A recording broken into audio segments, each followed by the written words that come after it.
Hey, cousins. So I listened to Rhea Ripley and Chris Van Vliet, so you don't have to. I mean, if you want to. And there was just something really interesting that she was talking about in terms of her character work. And I put in the comments, and this person was like, "Here you go," like they know me. And I said I didn't understand why she was being so elusive about what her character is and what it turned out to be when her and Dominic got together. So I want y'all to help me out if I'm wrong about what she's talking about, because she's like, she didn't realize that the whole mommy thing was going to be so popular. And I'm sitting here thinking to myself, like, how didn't you not realize that? Like, you were leaning into the dominatrix S&M type thing with Liv.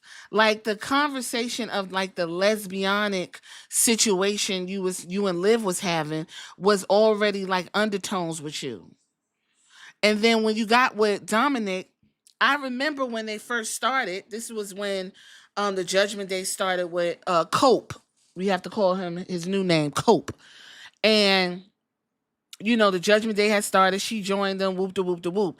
And then Dominic, he's just coming off of his daddy, just whooped him down to the big pay-per-view, and he's all tender and young and naive and confused. And you said that fateful episode where you whispered in his ear and all of a sudden you were going to make him into a man and you was going to be his mommy. And it wasn't like mommy like um China and Eddie Guerrero. It was mommy like, I'm going to raise you. I'm going to raise you and I'm going to turn you into what I want. It was more of a master, subordinate type situation. I thought everybody was on board with that. And when she's on Chris Van Fleet, she's sitting there like being coy and confused. And I didn't understand. It confused me. Blossom a little bit into something different. Instead of being the hard ass all the time, I was mommy. And mommy became a whole other character. It did. It became a whole thing of its own. And it's just like it's wild to see how far that mommy character went. Like I had so many different mommy phases within that 2 years, and like each role would see like 2 to 3 different mommies. Like I said, I'd be doing like business deals with Paul Heyman, and I'd be like a mommy business sort of thing there, and then I'd have to split bloody Priest and Finn up from fighting each other when they're about to go out and do a tag match, and I'd be mommy Rhea then, where I'm stern and I'm like no, and then I'd be mommy Rhea with Dom, where it's like I'm loving, I'm nurturing, I'm helpful, I'm there for him, and it's just like so many different mommies all in one, and it's like I feel like that just helped me with like opening up and acting and showing different sides of myself and connecting to different like groups of individuals in the crowd as well, which then helped me get more popular with what I was doing because people could connect with it. Did you have any idea mommy would be a thing? No, I was trying to push the poppy agenda. And they were like, that's taken. Yeah, they're like, yeah, we can't do that. And then Priest was like, what about mommy? I was like, okay, guess I'll be mommy. I was really set on the poppy thing. I was like, be a little shit stirrer, just be poppy this, poppy that. But mommy they were like, that's Eddie's thing. Can't do that. They're like, we can't go there. And I was like, okay, I respect that. Mommy's gonna grow on me though. And it's become what it's become. It did, yeah, it really did. Like, thank God Priest said that, and then Dom latched onto it, and then Dom saying it repetitively, just like blew it up for me. The mommy's always on top, and the I'm your mommy shirts and all that. It's wild. I never could have seen my career going down that path, like ever. Yeah, I just didn't understand how she didn't realize what her character was. I hope I don't get copyrighted because I played such a long section of it. I just thought it was really interesting that you wrapped your legs around his neck, you squeezed him, you kind of abused him a little bit, you licked him in the face, and was that Paul Leviskay said, "Don't kiss him because you're his mommy." But I mean, you're not his mom, you're his handler. So she licked him in the face to basically let everybody know that he belongs to her before I guess she slammed him. I forgot, I think when he was in the dominant in the cage match. I just thought she realized what she was doing. I found that to be really confusing and a little bit silly. And when I put that in the comments, somebody was like, "What you complain about?" I said, "I wasn't complaining. I'm just saying, like, why are we dancing around what the character is and the sexual undertones and the androgyny and the the dominatrix side of all of this?" She even said it. I didn't want to be feminine and I didn't want to be masculine. I want to be in between.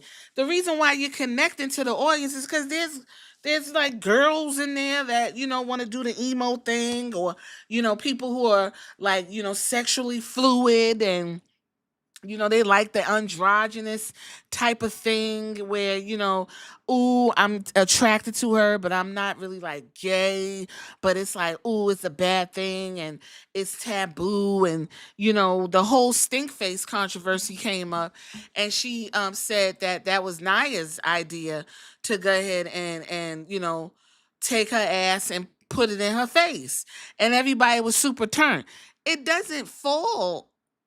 It's like I did. You think I didn't notice that you went from wearing pants and kind of being, demure in NXT? You still was doing the whole tongue out, rock star, aggressive, you know, like masculine presenting type shit. Now you still do that, except your ass cheeks is out. And everybody's like super turned on. Like you got over not because of your character work. I think Rhea Ripley got over because of her sex appeal and because she leaned more into the sexy. When she comes to the ring, she's singing, she's like got her tongue flickering, she waving all like yeah, yeah, yeah, she's exuding like this, you want it, but you ain't sure. And it's just like she's smoldering.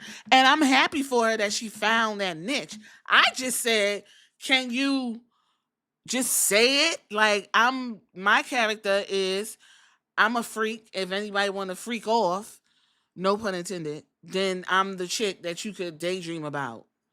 But when I'm at home, I don't wear makeup. I eat popcorn and chill with my husband and my dogs, and I'm just Demi. And when it's time to go in the ring, I put on my makeup, my clown makeup. I put my ass cheeks on display, and I go in there in my panties, and I give the people what they want. Like, just say that. That was really all I was saying. So another interesting thing is they talked about her pin. Now we all see she pins in a very highly sexual manner, and she agreed. She said that's the sexy pin. When she was training back in Australia, they call it the sexy pin. It literally exudes dominance. Like I'm putting your legs over your head, your ass up. I'm laying on you, and I'm telling you, like you literally just got fucked. That's basically what it is. That's why I just was like, why don't you just say what it is that you're doing? Like, what's the big deal? I'm still confused about that. So to wrap it up, another interesting thing is, she's really shy. You could tell she's giggly, and I guess she's like oblivious to why she gets new fans. And it's really popular on TikTok where it's like I see a lot of white girls. They see her in like her WWE situation, and their eyes are like popping out, and they're like, oh, "I have to start watching wrestling." And so she's like, "Well, I mean, if it gets eyes on the show, and and it helps the product, they're not there to watch you wrestle, Rhea. They're there to rub one out, like, like, girl." Like it's okay. You lean into it. Yes, I am sexy. I am here. Everybody is turned on by me, and this is what it is. Even Paul Leviskay don't know what the fuck to do when I come around. So those were just some highlights from the Chris Van Fleet interview. And really, I just wanted to know, like, why was she being elusive about what her character is? At least she has a character. You can't say that about a couple other people because they don't even know what the fuck their character is 12, 13 years in the business, right? Y'all tell me what y'all think about this in the comments. You made this far, and I'll catch you on the next one.